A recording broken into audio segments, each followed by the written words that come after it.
আবারও ধন্যবাদ জানাচ্ছি মদিনা জামাতকে এত সুন্দর একটা ইসলামিক প্রোগ্রাম করার জন্য।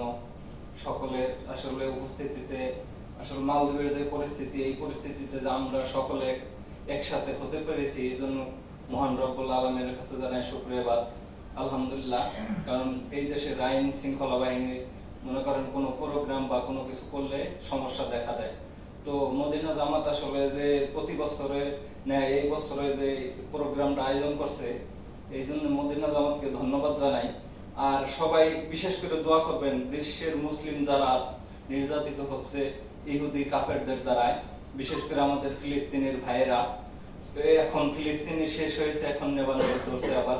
তো আপনারা সবাই আসলে আমাদের দোয়া করা ছাড়া কিছুই নাই, কারণ আমরা ওরকম কিছু করতেও পারবো না বা যুদ্ধের ময়দানে সরাসরি উপস্থিত পাইতে পারবো না, কিন্তু আমরা মন থেকে ঘৃণা এবং কি তাদের জন্য দোয়া করব যে আল্লাহ যেন তাদেরকে, এই মুসলিম ভাইদেরকে হেফাজত করেন এবং কি কাফের বেদিনদের যেন আল্লাহ ধ্বংস করে দেন। তাদের যদি হিদায়াত নসিব না থাকে, আল্লাহ সুবহানাহু ওয়া তাআলা যেন তাদেরকে ধ্বংস করে দেন।